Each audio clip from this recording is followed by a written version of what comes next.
No sé por qué no me está, pues ya le di grabar, pero no, todavía no me he empezado a grabar. Ah, bueno, ya. Bueno, entonces,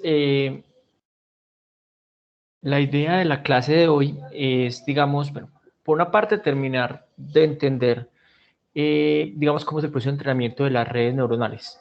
Entonces, para eso, vamos a ver cómo funciona, bueno, a partir de unos videos que les voy a mandar, que fueron los que les había compartido la clase pasada, son dos videos.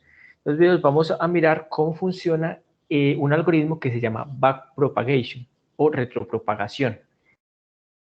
¿Qué es este? Digamos que lo que hemos visto hasta ahora es básicamente que una red es una serie como de operaciones, son operaciones, normalmente son productos puntos que se hacen entre las diferentes capas, ¿cierto? Y digamos que las conexiones, cada conexión está asociada con un peso, que es el que se encarga de premultiplicar, digamos, la salida, digamos, de una capa anterior, de una neurona anterior. Básicamente eso, son operaciones, son multiplicaciones y sumas, ¿cierto? Entonces acá el tema es, bueno, listo, muy bien, así funciona una red neuronal, pero una red, para que haga lo que uno quiere que haga, requiere, digamos, que esos pesos a la hora de yo multiplicar, ¿sí? Que estén bien ajustados. Como yo les digo, es un producto punto, así como lo que hemos visto en el caso del perceptrón, solo que no vamos a tener, no solamente una neurona, sino que van a ser muchas. Tenemos que empezar a ajustar cómo ajustar todos esos pesos, todos esos W y todos esos B de la red.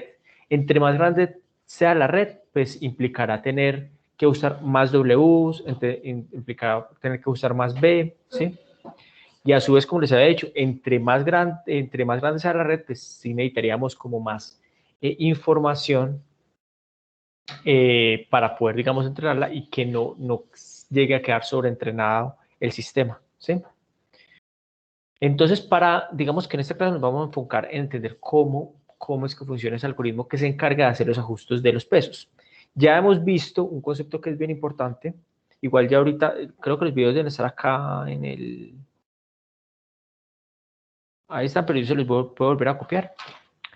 Eh, ya hemos visto, digamos, el concepto de lo que es el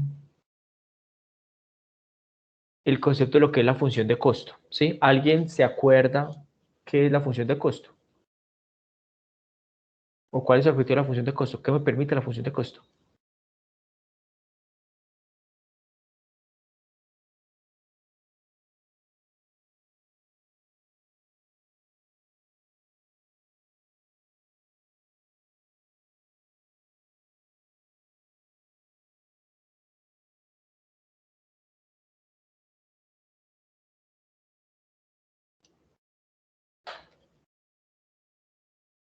¿No se acuerdan cuál es el objetivo de la función de costo? Porque digamos que eso es bien importante para poder entender bien cómo funciona la retropropagación. No es el error entre el valor estimado y el real. Sí tiene que ver con el error estimado, sí tiene que ver con ese error.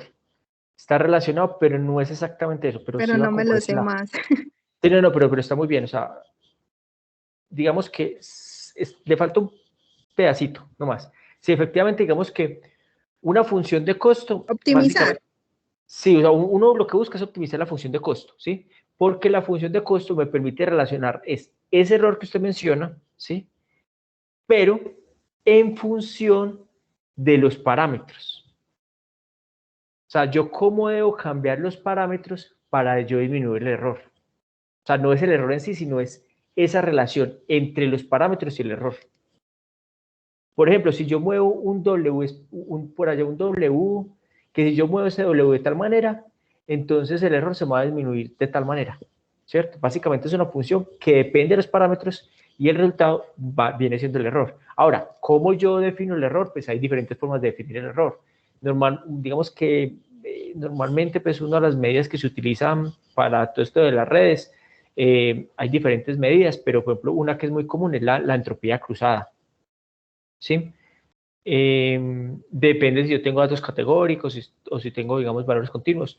Ya eso depende, pues, digamos, qué medida usar, ¿sí?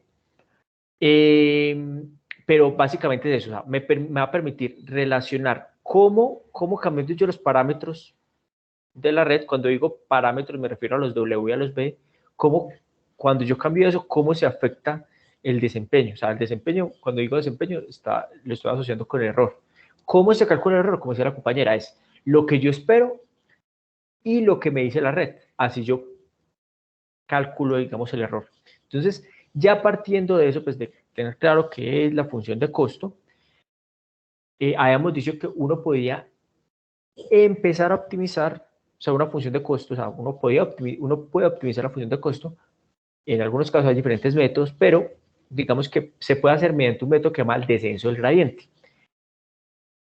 Digamos que para la parte práctica, yo también les había comentado que es habíamos visto el tema del descenso del gradiente, y en el descenso del gradiente,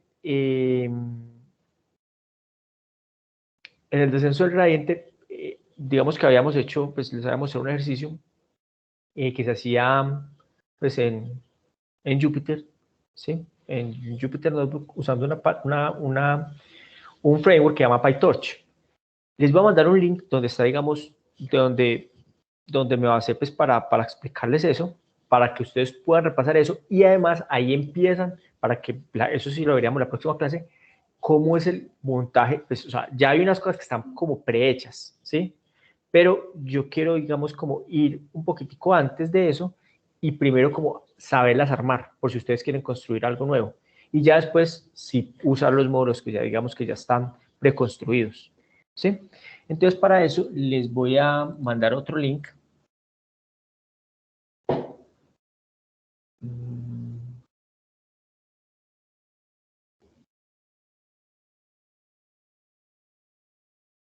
Bueno, cuando hablamos de framework, o sea, esto cómo lo implementamos a nivel computacional.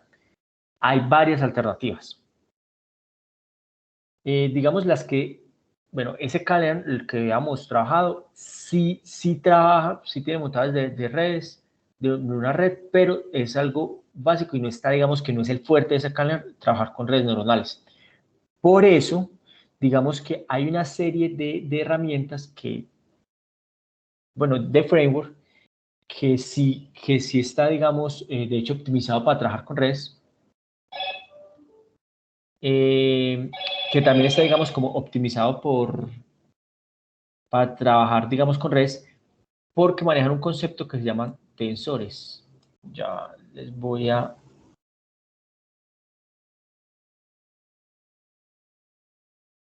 Ya les voy a pasar acá el link donde está. Digamos que hay ahí... pues miren, yo no les he compartido pantalla, ya les comparto pantalla. Voy a mostrarles.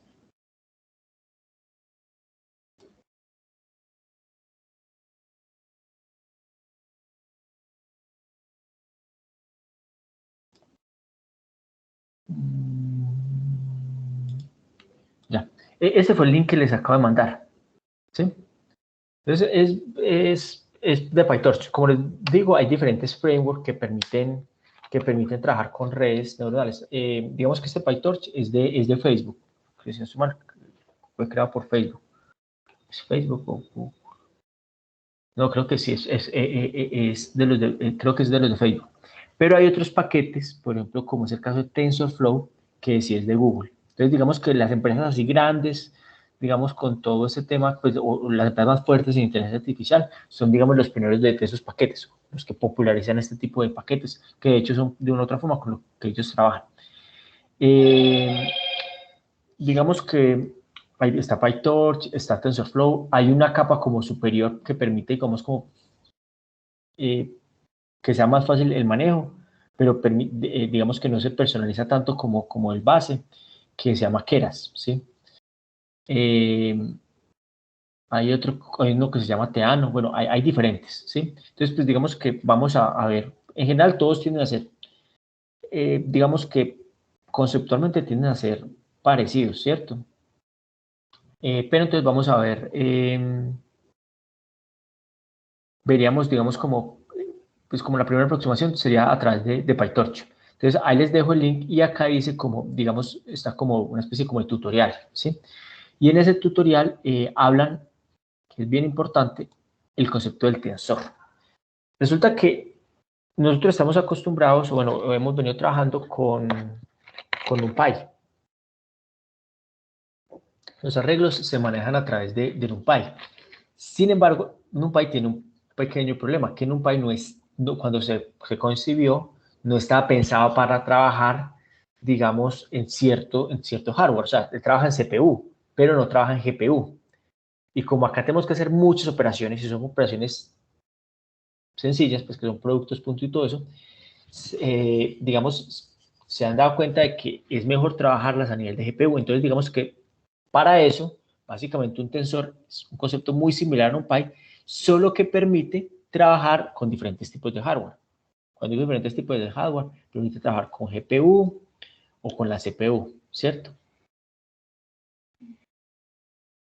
Digamos que acá está como la primera aproximación, ¿sí? De cómo crear los datos, pues cómo, digamos, cómo crear las variables y todo eso, cómo sería usando el tensor pues, de PyTorch y cómo sería atrás de un arreglo en NumPy, ¿sí? Eso está, digamos, acá, eso ya se los dejo para que, digamos, para que lo vayan como revisando, ¿sí? Para que se vayan familiarizando un poquito, porque la próxima clase, pues ya miraríamos el tema de la red, pues esa es la idea, es mirarla a partir, pues, de acá, cómo serían como la parte, pues, como para montar una red pequeña. Acá hay como diferentes... Acá hay diferentes... bueno, por donde entré, habían como diferentes pestañas. Sin embargo, después, pues de que de pronto exploren un poco más de esas pestañas, les recomiendo que entonces, pues que miraríamos este, que es un ejemplo de la base de datos MNIST, ¿sí? Para que empecemos como a identificar como lo que tiene, ¿sí? Y cómo digamos que sería, que es como el proceso. Bueno, eso por un lado, como para que lo vayan mirando, pero digamos que lo que me interesa, digamos ahorita, que está más asociado como al tema teórico, es que es, digamos, retomar el tema de los videos, ¿sí? Que faltan, digamos, dos como para completar, digamos, como ese conocimiento pues inicial para poder entender cómo funciona. Entonces, no sé, les propongo que este video dura más o menos 15, 16 minutos, lo partamos en dos secciones, o no sé si ya alguno tenga alguna duda del video, que de pronto queramos discutirlos, o está bien, les parece bien que les dé, digamos, 10 minutos para que sea la primera parte, es como la mitad del video, discutimos, después de 2 minutos para la otra mitad del video, discutimos, digamos, lo que no entiendan, cómo, no sé, cómo lo ven, o empezamos de una vez en la discusión de los videos.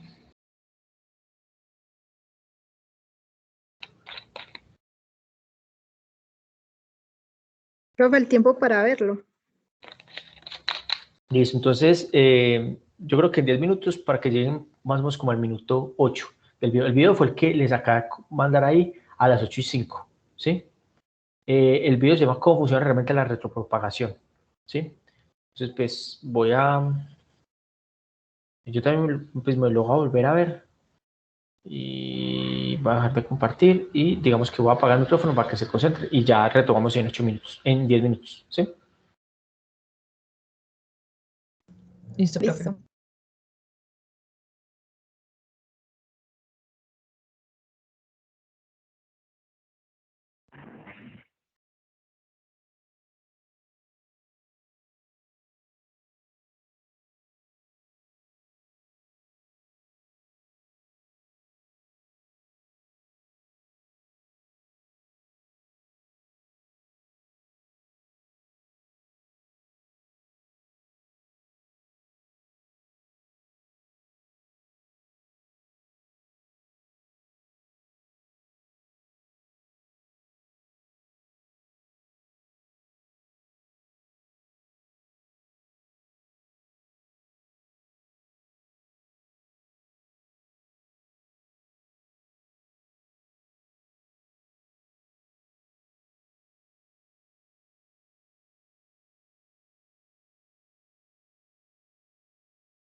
Bueno, yo creo que ya llegamos como a la mitad del video, ¿sí?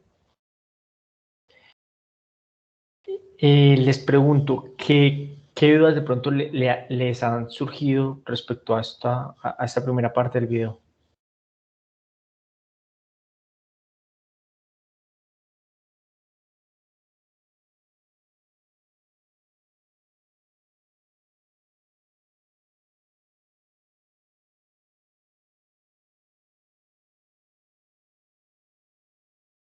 Ah, no, hay algo importante que, bueno, yo las tengo, a ver, de pronto, ¿quién sabe, quién tiene la respuesta? Cuando uno que, digamos, para calcular ese error, lo calcula con una muestra y hace cambio de los pesos, o lo calcula con todas las muestras para poder hacer cambio de los pesos. ¿Qué me dice qué es lo que uno debería hacer?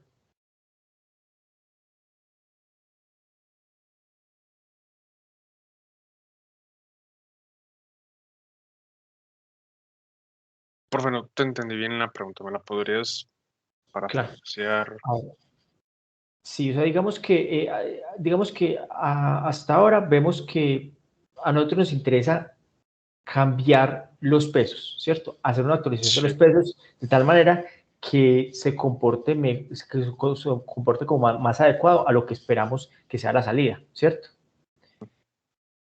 Para eso, pues tenemos que tener ciertas muestras para evaluar. La pregunta es, ¿la actualización la deberíamos hacer cada vez, o sea, con cada muestra, o deberíamos pasar todas las muestras para poder hacer la actualización? ¿Ustedes qué creen?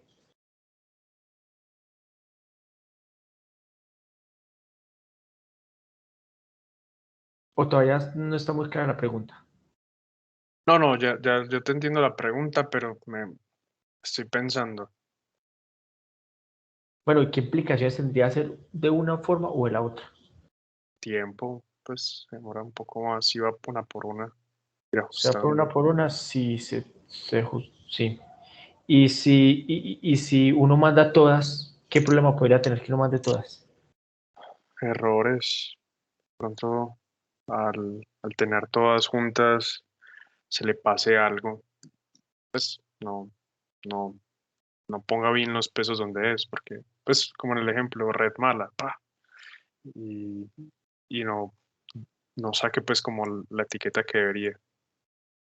Pues Sí, pienso yo. entonces, Pero sí. a veces como, Alguien iba a hablar, pero no le entendí. se hace como un promedio pues, con varios datos de entrenamiento, no con uno solo, ni tampoco con todos, sino pues, Lotes. con una parte, como con a lo que nosotros llamamos en la clase pasada como un batch, ¿no? Exacto. Entonces, digamos que exacto, que es un compromiso. Entonces, digamos que ahí creo que sí en el video lo alcanza a mencionar que hay como no sé si, no me acuerdo cuál es la palabra que utilizan, como un artilugio o algo, que es, pues, o sea, como para mejorar la eficiencia computacional, no se recalculan los pesos, digamos, cuando se pasa una muestra, sino cuando se pasa un grupito de muestras. También como para que de margen, como empezarlo como a modificar, de que la modificación no sea como de una toda. Entonces, eso es lo que se conoce como un batch. Nos había comentado, digamos, el batch es, digamos, esa cantidad de muestras que se le va a mostrar al sistema, que no es todas las muestras de entrenamiento, es una porción de las muestras. Ahora, no es que uno llegó y pasó todas las muestras de entrenamiento y ya, no, uno puede pasar las muestras de entrenamiento varias veces. Mire que lo que pasaba con el Perceptron, uno mostraba, entonces digamos que a veces por ajustar una se me desajustaba la otra, pero si uno la volvía a pasar, llega a un punto en donde como que trata como de ajustar mejor digamos, hacer un ajuste mejor para la mayoría de muestras. Acá digamos que también puede pasar lo mismo, o sea, yo puedo pasar varias veces las muestras por baches. Entonces, digamos que cada bache de esos, eh, cada bache de esos se conoce como, digamos que son como iteraciones. Y ya un conjunto de iteraciones, ¿sí? Cuando yo paso toda la base de datos, es lo que se conoce como épocas. Entonces, uno normalmente lo que dice es que yo hago tantas épocas, ¿sí? O sea, es la cantidad de veces que yo le pasé a la base de datos, le mostré, digamos, todo el punto de entrenamiento. Igual, uno se lo pasa, pues, digamos, como en desorden, ¿cierto? Pues no siempre va a ser como, la idea es que pasárselo en desorden cada vez que se los pasa. Algo, digamos, importante es que, ¿ustedes qué creen que qué pasa si yo, digamos, cuando entreno a la red, le paso muchas veces el mismo conjunto de entrenamiento? O sea, lo vuelvo muy repetitivo. O sea, digamos que el sistema le pongo muchas épocas. ¿Qué creen que pueda pasar?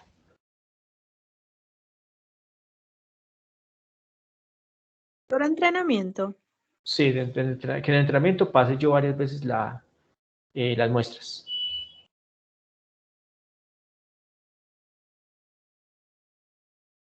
Solo lo entrena para ese tipo y no reconoce las otras o no sé. Sí, de hecho, eso digamos que es una de las consecuencias, que sobreentrena el sistema. Básicamente es que va a aprender a identificar muy bien esas muestras, pero cuando les entre otras, si son muy diferentes a con las que se entrenó, digamos que no va a funcionar bien el sistema.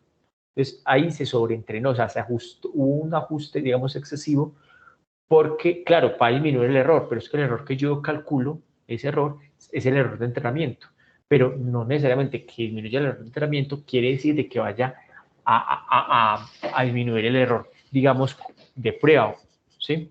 O digamos cuando yo ya saco, digamos, el servicio o la aplicación pues a producción. De hecho, bueno, ahí creo que todavía no lo he mencionado, no sé si más adelante lo mencionen. Hay una técnica, bueno, hay un paper que se volvió muy famoso donde demuestran que uno lo que puede hacer es que después de que se entrega toda la red, de manera aleatoria se empiezan a quitar conexiones. Entonces uno dice, no, yo quiero quitar, imagínate que es como que estoy haciendo un dibujo muy pulido y todo eso, y después medio lo borrara, como que lo distorsiona un poquito, ¿sí? Entonces digamos que esa distorsión genera, digamos, da una capacidad de generalización mejor, o sea, hace que la red no se sobreajuste tanto los datos, ¿sí? Claro, eso se va a traducir que quizás vaya a cometer errores que el error de entrenamiento aumente si uno lo volviera a evaluar, pero eso se ha demostrado que funciona mejor, digamos, ya cuando sale la producción o en el error, digamos, cuando se hace con las muestras de prueba, tiende a funcionar mejor. Y a eso se le conoce como dropout. Entonces, es posible que más adelante vean que cuando uno va, digamos, el proceso de entrenamiento y todo eso, un parámetro que uno ajuste se llama el dropout. Básicamente es el porcentaje, o sea, cuando dice un dropout, por ejemplo, de 0.2, es que está quitando el 20% de las conexiones, ¿sí? O sea, y eso se hace de manera aleatoria, ¿sí? Eso es un concepto interesante que es el dropout que permite, digamos, flexibilizar un poco la red, ¿sí? Bueno, eso por un lado. Bueno, digamos, hasta este momento, pues mencionaban, pues todavía no han mencionado cómo es como el proceso de detalle, pero sí dicen que debe haber una relación, o sea, que hay ciertas neuronas que van a estar más desfasadas y quizás esas son las que yo tenga que mover más. Y las que están muy cerquita, pues no las debería mover tanto. Pero hay algo bien importante, es que ahí hablaban que, pues yo les comparto pantalla, pues aprovechar que está ahí. Entonces, ahí hablaban que yo puedo modificar el B, pero puedo incrementar el B, puedo incrementar el W.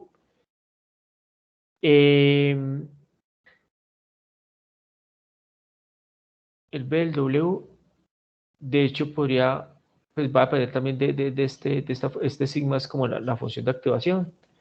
Yo puedo modificar esos valores de tal manera que yo modifique digamos que el valor se acerque más a punto 2, yo modificando esos, ¿sí?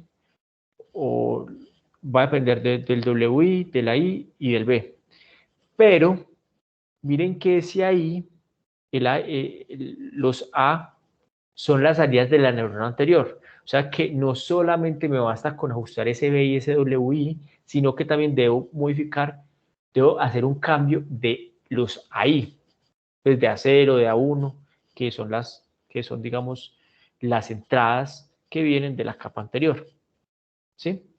Entonces ahorita vamos a ver Bueno, de hecho, esto se vuelve más formal matemáticamente es en el siguiente video, pero ahorita vamos a ver ya, digamos, pues, parte de lo que les estoy comentando. Entonces, si quiere, no sé si haya más, si tengan más preguntas pues, respecto a esto, o continuamos viendo la otra parte del video.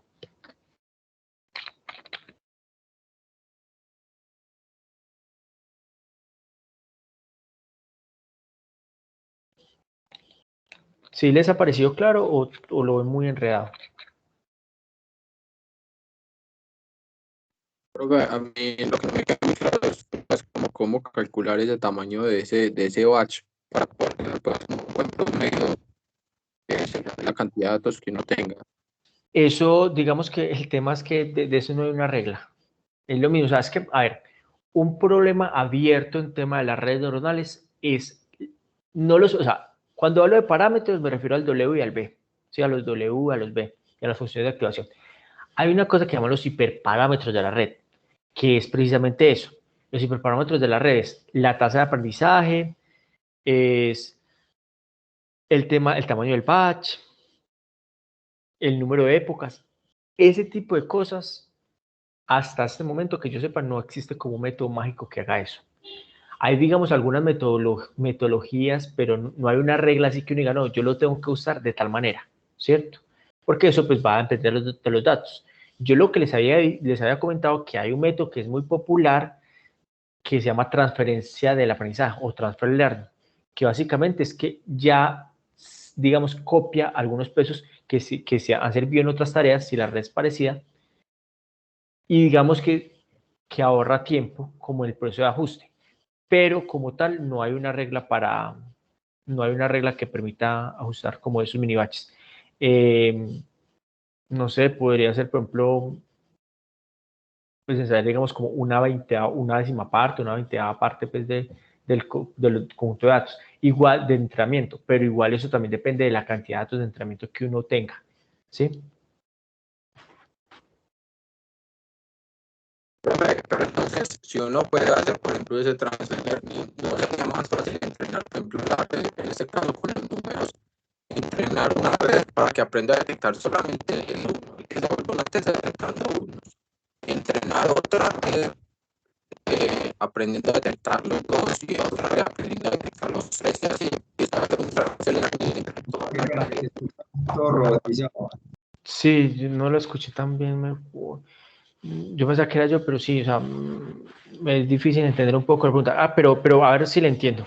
Básicamente, él dice, ¿por qué porque no sería más fácil entrenar, digamos, una red como para, según lo que le entendí, una red para cada dígito, ¿no? En vez de usar una para todos. Que en vez de transfer learning, bueno, sino que es que el tema de tener, digamos, una red implica entrenar, pues si son redes más sencillas, pero implicaría entrenar varias, ¿cierto? Y fuera de eso, acá hay una ventaja de que, digamos que se estaría como coayudando, o sea, digamos que mientras se entrena una red que defienda a todos, puede que a la larga sea mejor, más rápido, porque digamos que como la suposición que tienen que se identifican formas, por ejemplo, círculos, palitos y todo eso, pues que al final, digamos, en el video anterior no fue lo que se pensaba, pero resulta que hay un tipo de redes donde sí se logran identificar esas formas. Entonces, digamos que por eso, presumiblemente, es que el transfer learning sirve, porque listo, o sea, van a haber tareas básicas en donde para yo identificar un 2, si yo ya tengo una parte de la red que identifica, digamos, círculos, pues eso me va a ayudar, ¿sí? Porque, por ejemplo, el 8 debería activar esa parte cuando, si es capaz de identificar círculos, se debería activar y esa debería tener peso a la hora de sacar el 8.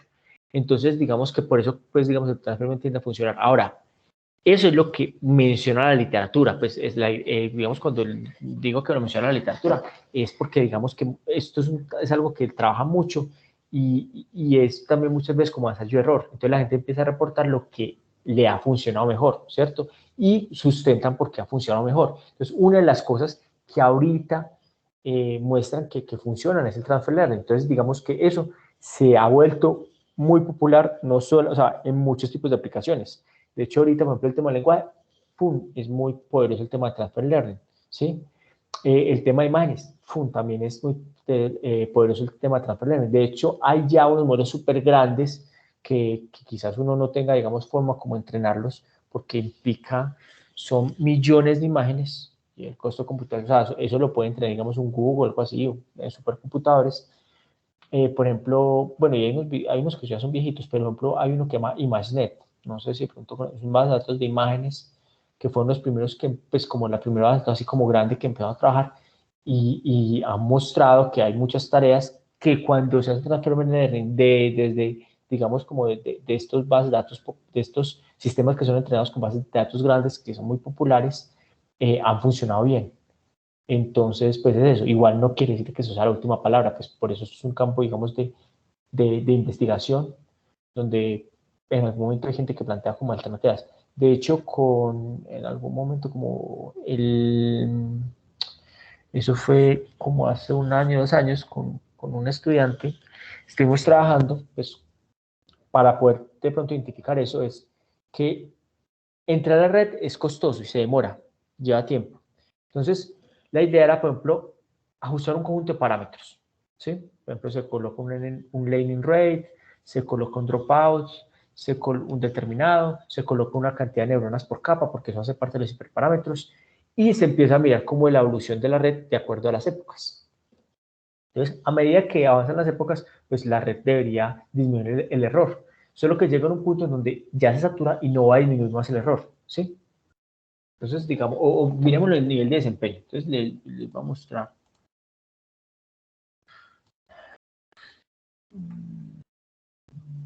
Yo tengo stock.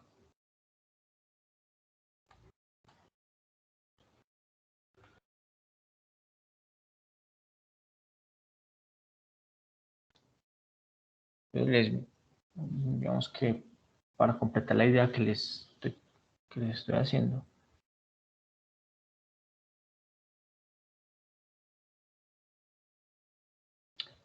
De hecho, yo no sé si cuando yo les mostré el tema del gradiente descendente, si nosotros dibujamos la función de pérdida, que es como el error asociado ahí,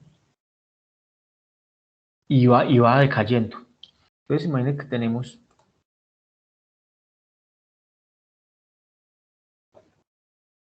el desempeño, es el opuesto como al error, ¿cierto?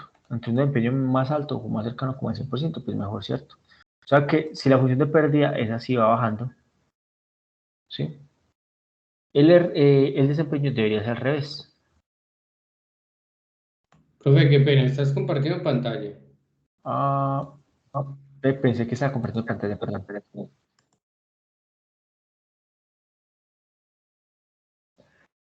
Entonces, como les digo, o sea, normalmente cuando entonces se empieza a entrenar la red, uno que espera que la red empiece así.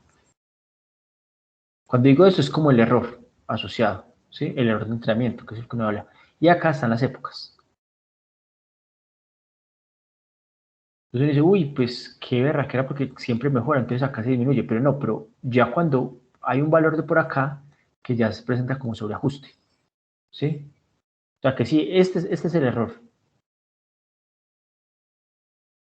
Pues obtenemos la función de pérdida. Y estas son las épocas.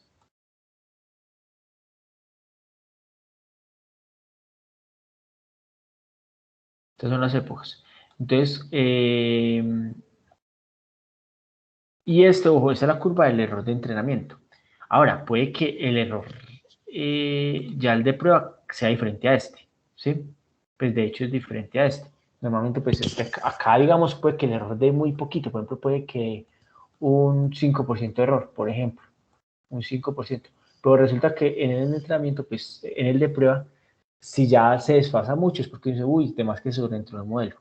Eso es una forma de identificar si digamos que el modelo está sobreentrenado, cuando las diferencias son muy grandes entre este valor, entre digamos el error de entrenamiento y el error de prueba. Ahora, yo les decía que este es como el desempeño, es cuando es el error, pero muchas veces nos interesa el desempeño, que el desempeño máximo es como el 100, o sea, cuando esto llega a 1.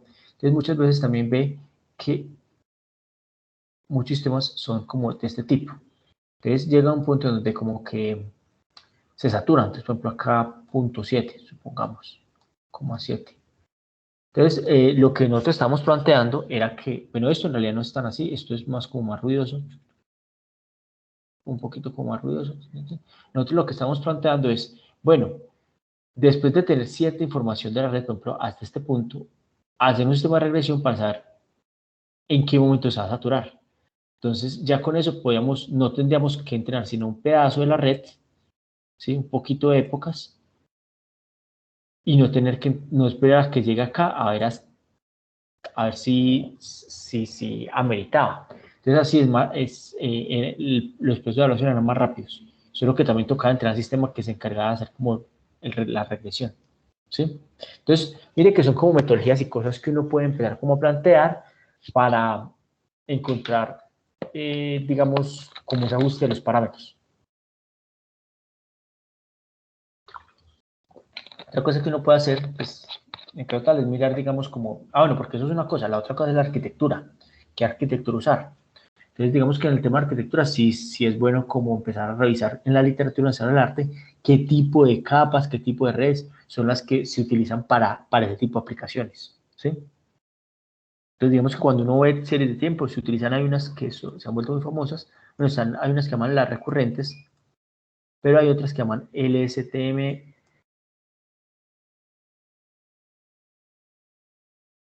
Estas también ahorita son muy, digamos que son muy, digamos, muy famosas, ¿sí?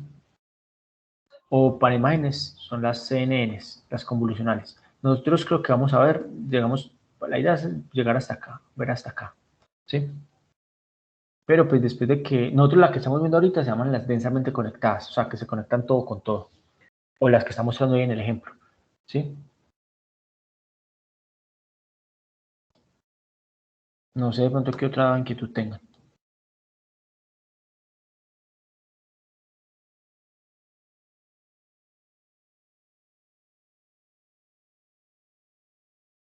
Bueno, entonces, voy a dejar de compartir.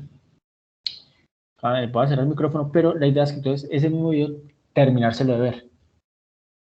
Entonces, yo creo que en 10 minutos, más o menos, bueno, no, puede que hasta menos, no se puede en 10 minutos, para que terminen de ver el video y, bueno, a las 9 digamos, empezamos a discutir otro video y si quieren, pues, necesitan, ahí van a tener como un tiempito extra, por si necesitan tomar apuntes, digamos, de las preguntas que tengan, ¿sí?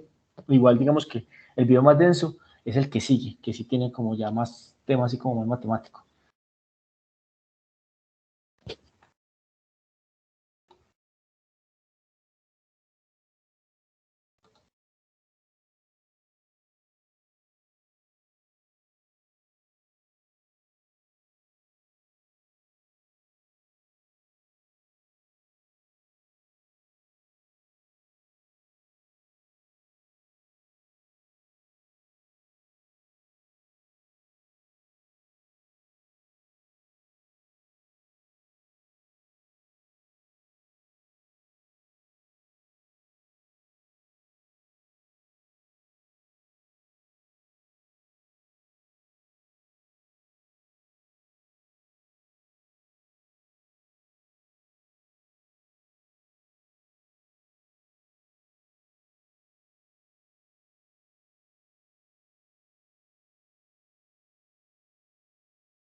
Bueno, yo creo que ya...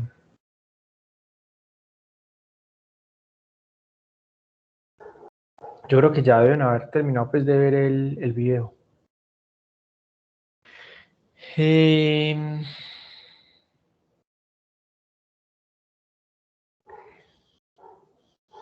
Pues primero, no sé, ¿qué inquietudes tienen sobre esa parte del video? Pues o de los videos que se han visto hasta ahora.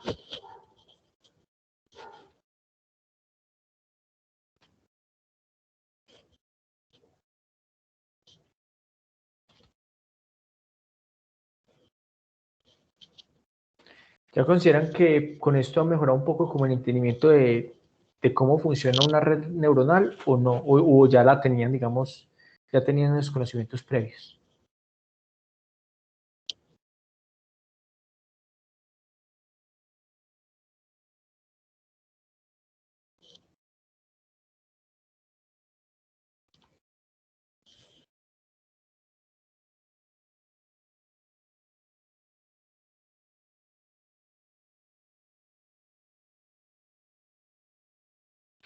Bueno, hay algo, digamos, que me llamó la atención al finalizar el video.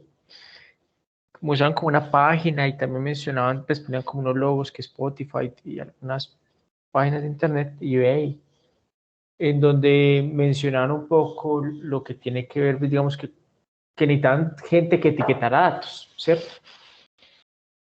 No sé si ustedes de pronto hayan notado, esto en alguna parte lo había leído, es que hay muchos sistemas que tienen como un sistema como el CAPTCHA. No sé, ahorita se ha vuelto muy popular, que a uno llegan y le ponen unas imágenes. Entonces le ponen como 9 imágenes ahí. Eso, por ejemplo, en los bancos también se ve mucho eso. Pues cuando usted se loguea en un banco o algo así, por internet, y a veces, o en ciertas páginas, le aparecen como una serie de imágenes y dicen, por favor, seleccione los semáforos. O por favor, seleccione pues, digamos, alguna característica de la imagen. Seleccione los autos. Resulta que eso tiene dos objetivos. Uno de los objetivos, digamos, que es evitar, digamos, como un tipo de ataques que es, digamos, como saturar el sitio porque hay muchas solicitudes, sino que, pues, de manera que no se puede hacer, digamos, como de manera automática, pues, sino que el hecho de que pongan, digamos, como que una persona diga, pues, no soy un robot, o entren, digamos, como a seleccionar las maneras correspondientes, pues, digamos que ya pone como un filtro para que sea más difícil como automatizar como un tipo de ataque. Eso es una de las razones. La otra razón está asociada al tema de inteligencia artificial. ¿Por qué creen que está asociada al tema de inteligencia artificial?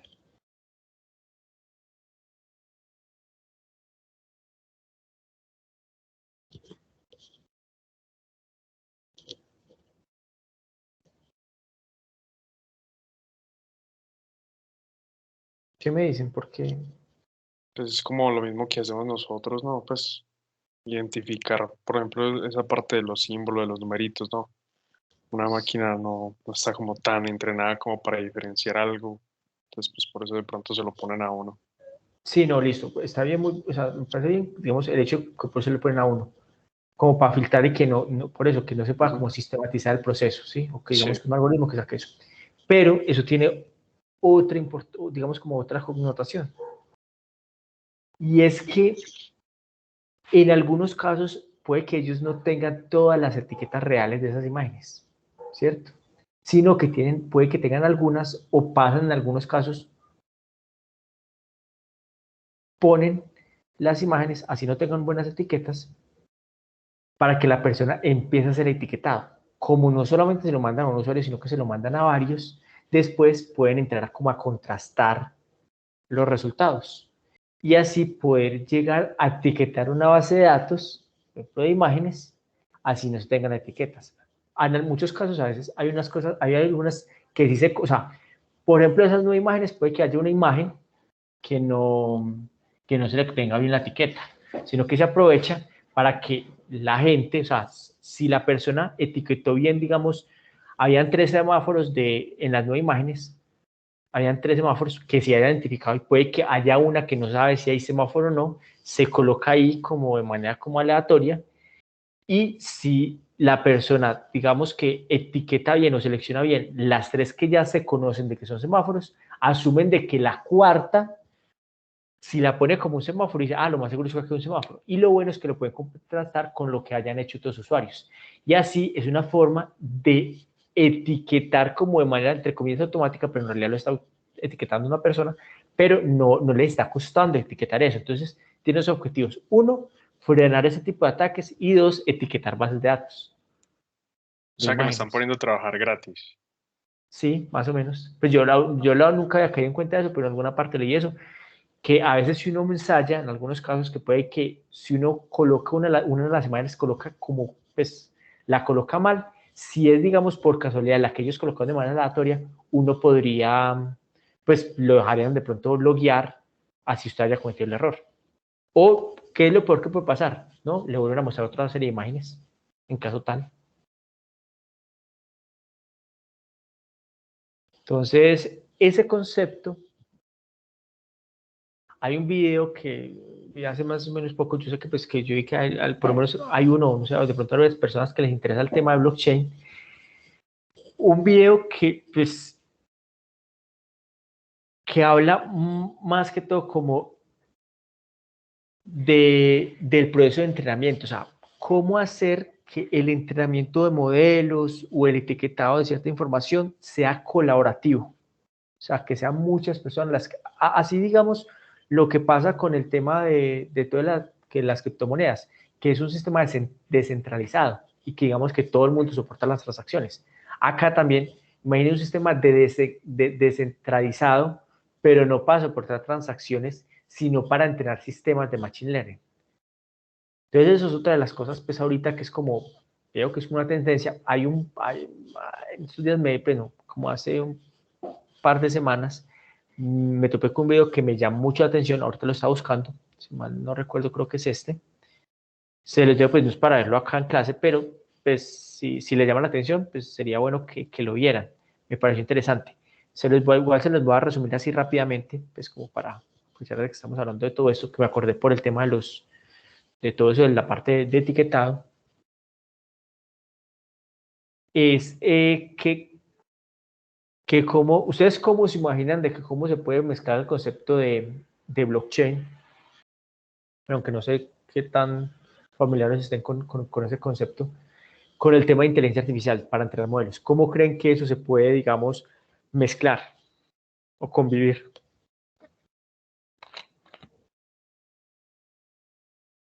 Supongo que en las redes que se crean en las cadenas de blockchain. Como las redes.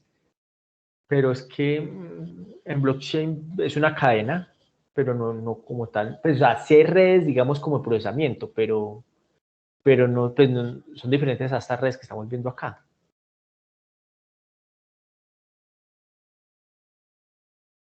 Entonces, puede ser en los algoritmos que,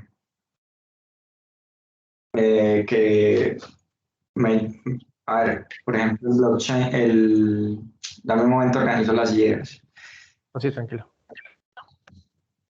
En el procesamiento que se da al momento de obtener un bloque, por ejemplo, en el Bitcoin, Sí. de pronto se relacionan esos algoritmos. No tanto como el algoritmo, pero mire que hay algo en común. Tiene creo que el micrófono ahí, pues que escuchaba como eco. Hay algo en común, y es que ambos requieren de un procesamiento, digamos, intensivo. En el caso de Bitcoin, habla una cosa, sí, es que yo no soy muy experto, pues no soy experto en ese tema, pero sí he escuchado que hablan de un tema que se llama como prueba de trabajo, ¿cierto?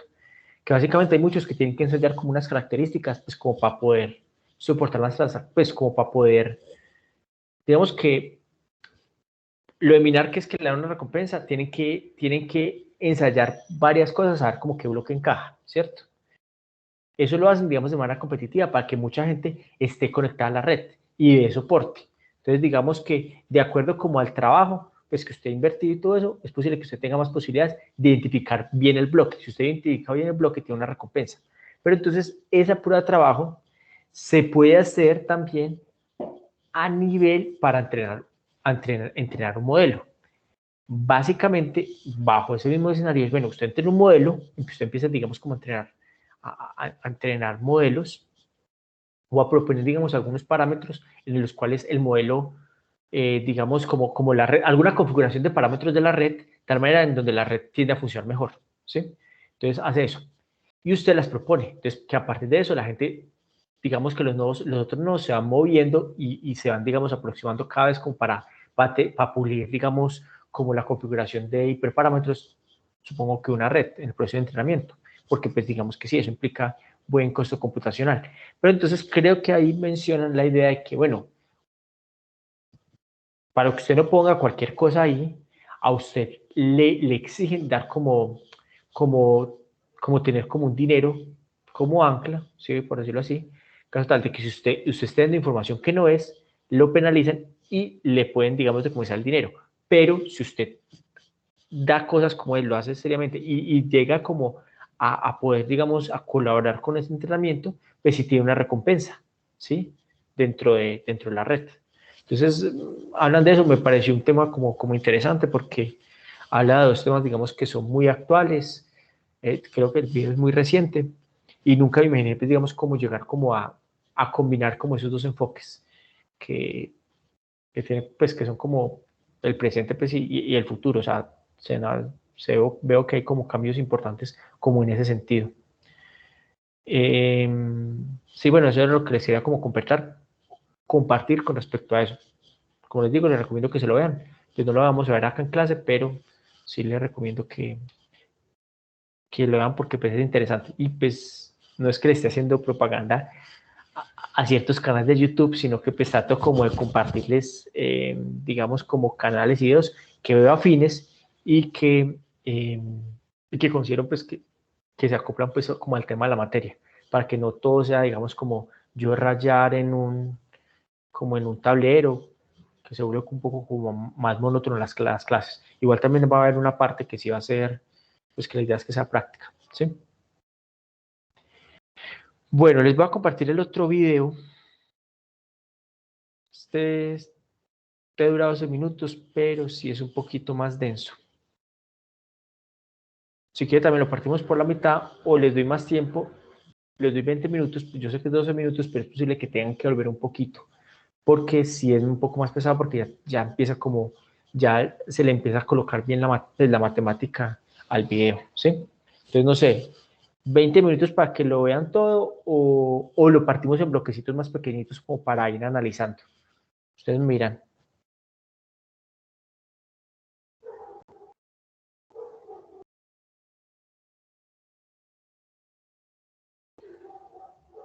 Profe, podemos repetir la estrategia de mitad y mitad. Bueno, sí, listo, veámoslo en mitad y mitad. Entonces ya se los va a copiar. Entonces dura 2 minutos, entonces serían los primeros 6 minutos. Paramos y pues discutimos si tienen dudas y retomamos después con otra parte, ¿sí?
Bueno, yo creo que ya deben haber llegado más o menos como a la mitad.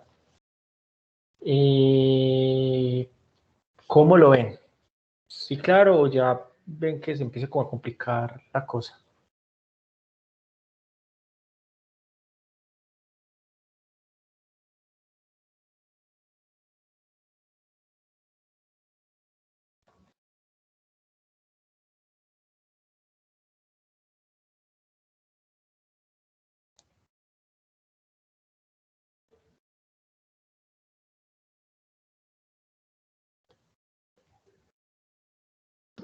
Pues ahí es entendible, pero falta, digamos, un poquito de ver la práctica, el ejercicio. Entonces, ahí estoy esperando eso. Bueno, no, pero digamos que ese como tal, la práctica, pues ya programando y eso, la vamos a ver el miércoles, si Dios quiere, ¿sí? De hecho, creo que cuando ya hemos visto algo parecido como el tema de lo del gradiente, ¿sí? Que también tenemos que calcular las derivadas, ¿sí? Solo que, pues digamos que ahí no habían como tantas capas, ¿sí?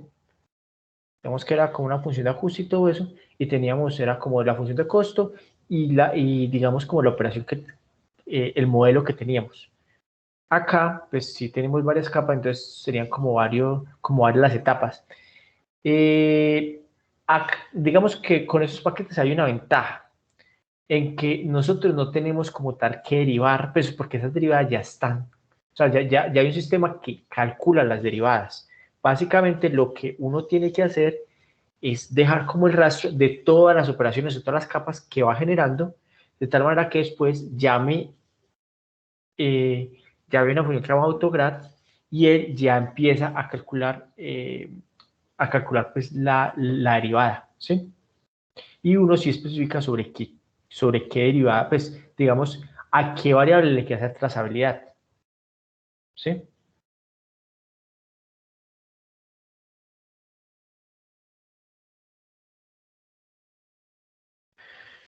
Les voy a compartir esto, pues digamos, como para...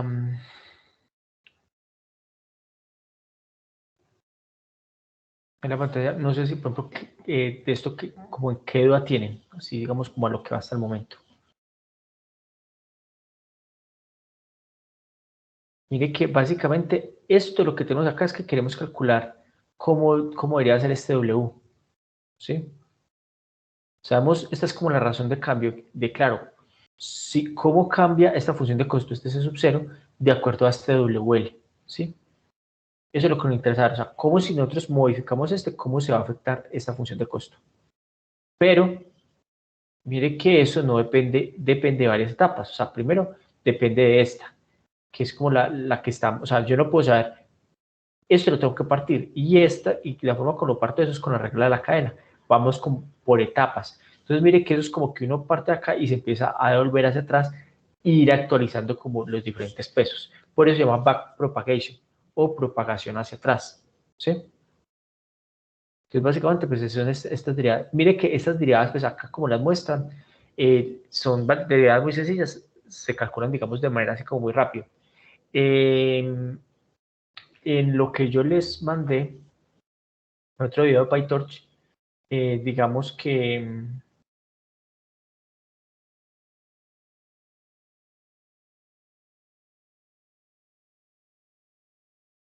el tema es que ahí ya creo que...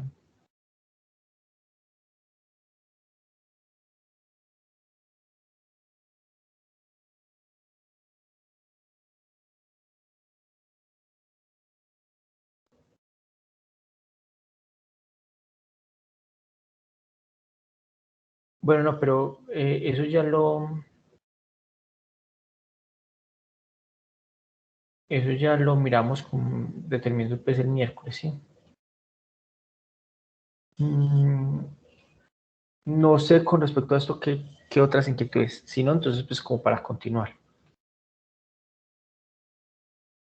Ver como el resto del video. Es importante, como les digo, o sea, tengan en cuenta la anotación, lo que la persona ahí menciona, que esto no es que sea un exponente, sino que es como para una forma de notar, digamos, la capa. Entonces, esta es como la capa L, esta es la capa L-1 y A, pues es la neurona. Porque los subíndices se van a utilizar cuando yo tengo varias neuronas, saber cuál neurona es, si es la 1, la 2, pues, digamos, en su respectiva capa, ¿sí? Porque esto nos va a permitir manejar eso a nivel de matrices. ¿Sí? O sea, todo esto se hace a nivel de matrices. Porque, pues, digamos, a nivel computacional, pues se guardaría ya, bien sea en un NumPy o en un tensor. ¿Sí? Entonces, así a grandes rasgos, uno como se imagina que cómo debería ser, digamos, el entrenamiento de la red. Básicamente, debe haber un bucle que sea como, entonces yo voy mandando los batch, hago eso, y hay una parte donde yo calculo las derivadas, hago un proceso de actualización, modifico esos pesos, bueno, calculo la función de costo, a partir de eso digamos que calculo el gradiente, después de calcular el gradiente, empiezo con ese gradiente, muevo los parámetros, hago una actualización de parámetros y vuelvo a iterar con otro conjunto de datos. Entonces, y vuelvo a hacer ajustes de los parámetros, ¿sí?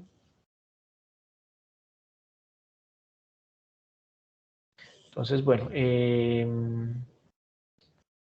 voy a dejar de compartir para que ustedes ya, digamos, terminen de ver el video y lo que no entiendan. Es posible que, pues, la verdad, pues, que de pronto requieran ver este video varias veces.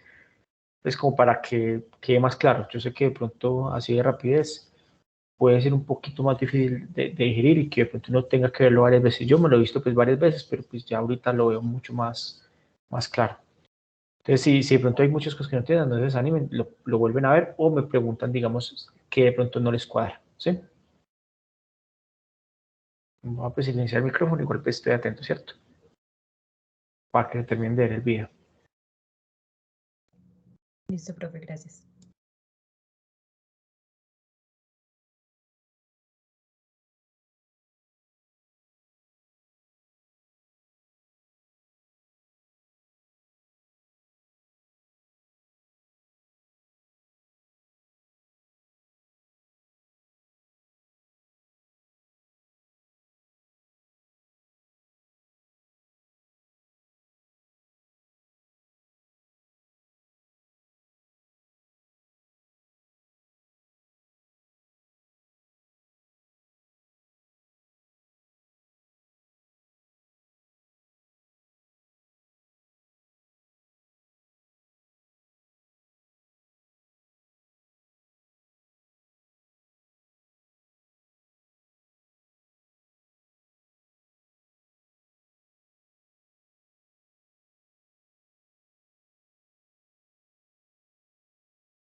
Bueno, ¿cómo les terminó de parecer este video?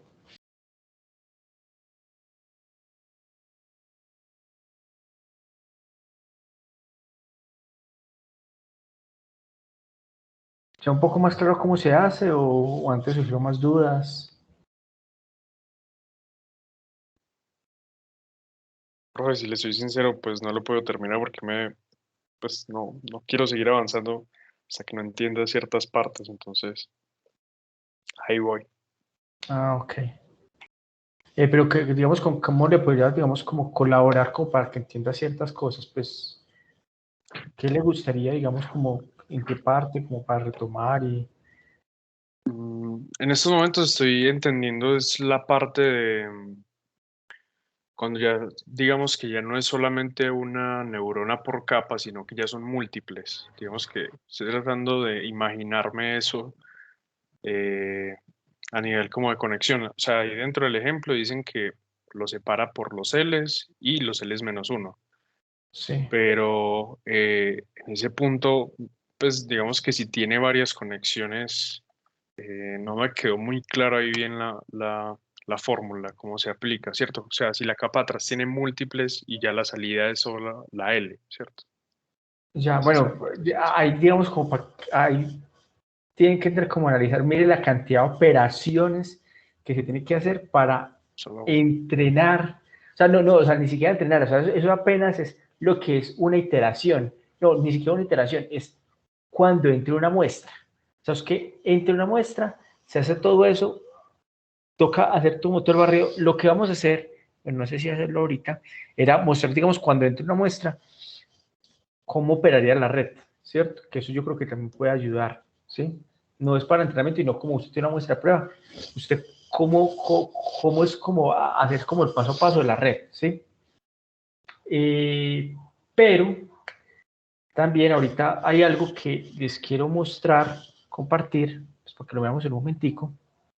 Igual la idea, bueno, ya si quieren también, pues yo sé que esta última parte es bien densa, o sea, no les voy a mentir, esos últimos, bueno, este último video en general, digamos que esos últimos 7 minutos ya se ponen como bien densos cuando empiezan como a hablar de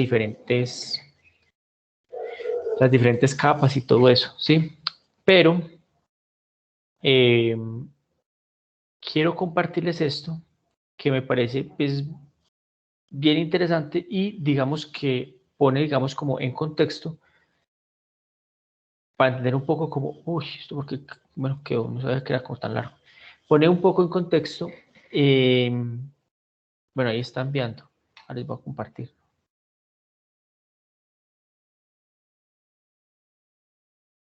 Esto, digamos que este sitio es básicamente, uno puede empezar a jugar como con redes muy pequeñas, ¿sí?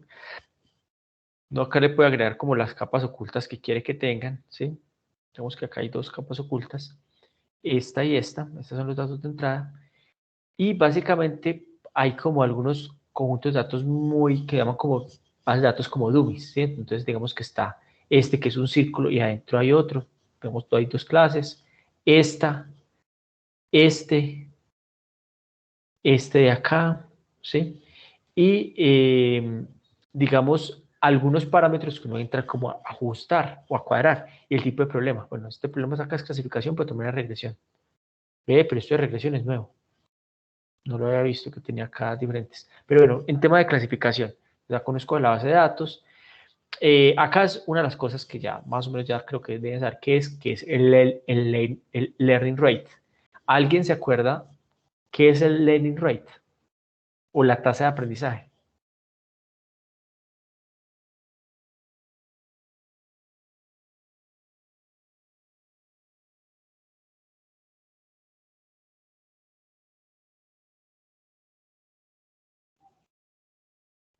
No, profe, yo no me acuerdo mucho. Bueno, ¿se acuerda? O sea, Esos no son como los pasos que, pues, qué tan grandes son los pasos que va a dar. sí, exacto. Es qué tan grandes son los pasos que va a dar. Pero eso digamos como en qué parte se ve. Espérese a ver si yo miro como a nivel de código.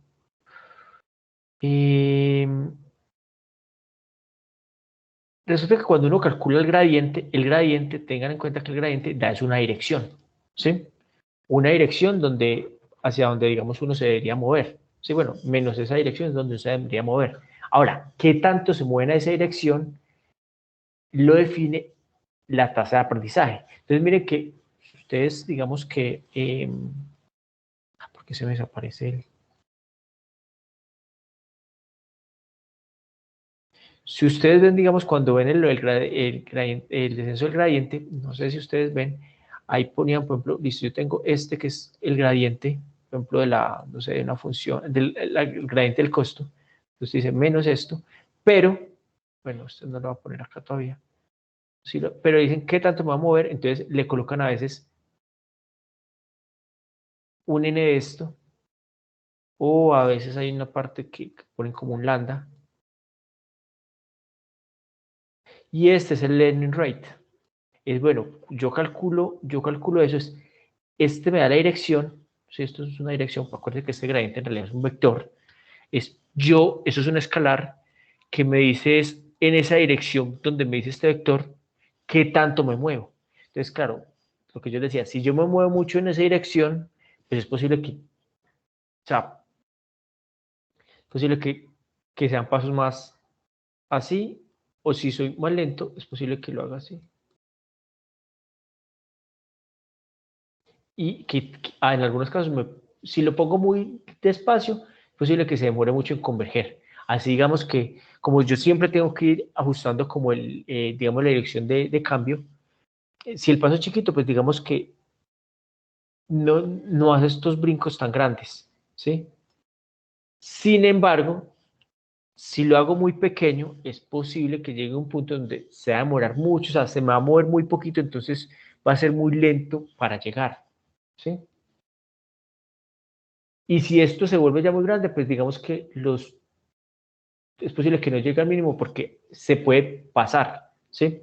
Entonces, esa es digamos, la implicación del learning rate y está básicamente en la parte de actualización. Y yo creo que la próxima clase vemos, cuando vamos del algoritmo, pues cuando vemos que en la parte de la actualización es donde pues, vamos a ver ahí el learning rate.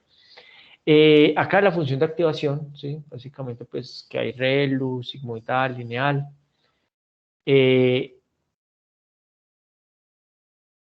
La regularización.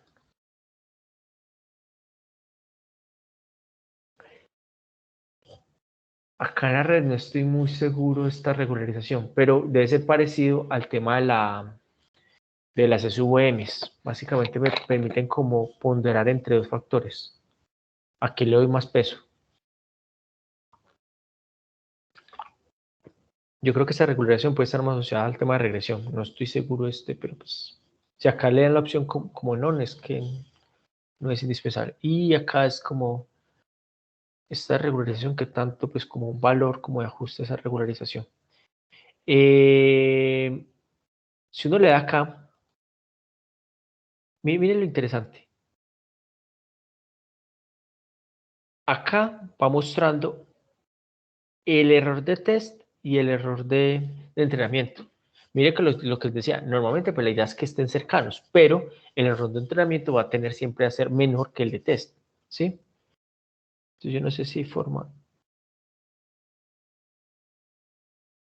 Y acá ustedes alcanzan a ver, digamos, cómo, es que pensar que esto se puede hacer como más despacio, cómo va cambiando la frontera de decisión. ¿Sí? Al principio, pues digamos que no está como muy bien definida. Mire que ahí, pues digamos que todavía no se ha clasificado, todavía hay un error alto. Mire que no es que se clasifique muy bien, pero ahí ya mejoró. Hasta donde ya llega un punto donde queda muy bien, ¿sí?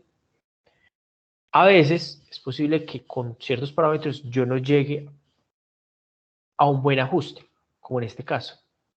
Mire que ahí estoy tratando, o sea, llega un punto y mire que de ahí no pasa, ¿sí? Y mire que ahí sí podemos ver, bueno, no hay no tanto, pero vemos que un error casi del 50%, o sea, no es capaz. Entonces, quizás tengamos que cambiar la caracterización. Entonces, por ejemplo, si nosotros cambiamos por esta caracterización, agregamos, digamos, una caracterización inicial y lo corremos, Mire que ahí funciona un poquito mejor, ¿sí? Pero mire que se vuelve más lento, más lento, más lento. Pero mire, ahí sí como que la cogió. Y mire lo curioso que pasa acá, que empieza como a brincar. O sea, esto no es que sea como tan normal, lo normal es que él siempre debería tender a disminuir, pero ahí como que se vuelve como inestable. Después de como esos brincos. Y mire, digamos, cómo se visualiza, digamos, mire, es que me parece muy bacano esta aplicación porque muestra cómo es la visualización como en nivel de cada neurona. Y acá cómo sale una neurona y cómo es la otra. Para pues botar esta que es la salida. Si yo quiero, puedo incrementar acá otra neurona. Pues ya me tocaría volver a entrenar.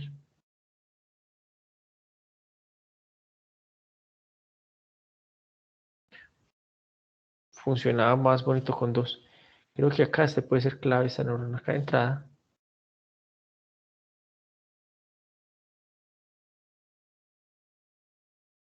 Entonces mire que eso no colabora, o sea, no necesariamente porque tenga más neuronas va a ser mejor. Y acá, digamos, como el modelo como de Batch, que es lo que hay que creer, y ese es como el ruido, creo que tiene que ver con el dropout. Debería yo, tocaría mirar bien.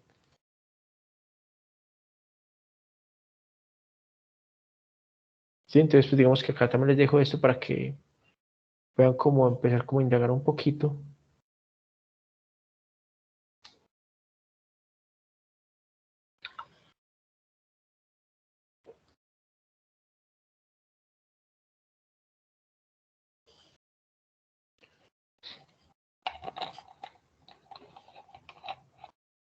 Bueno, pues eso era básicamente lo que quería que viéramos hoy. Véanse, por favor, pues véanse, no, revisen estos links que les mandé de PyTorch para que la próxima clase lo podamos, digamos, eh, pues ya ustedes digamos que tengan como una revisión previa a la clase para que digamos que se puedan resolver más fácil las dudas o podamos como avanzar un poquito más como en el entendimiento, ¿sí? La cosa es que esto, pues yo sé que necesita tiempo como para empezar a digerir, pero yo creo que ya con lo que hemos visto deben tener, digamos, como un panorama de cómo es una red en realidad, pues cómo es internamente, esta que son las densamente conectadas, pero entendiendo estas densamente conectadas, digamos que ya tienen como una primer enfoque, pues como una idea de cómo son las redes, ¿sí?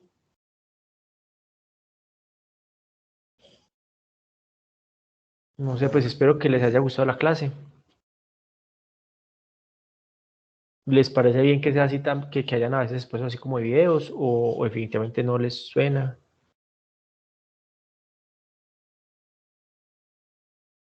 Pues me parece Interesante. Sí, sino que como a veces veo que tampoco es que participe mucho, no sé. Entonces no sé si a veces si es que no entendieron o... Ah, ok.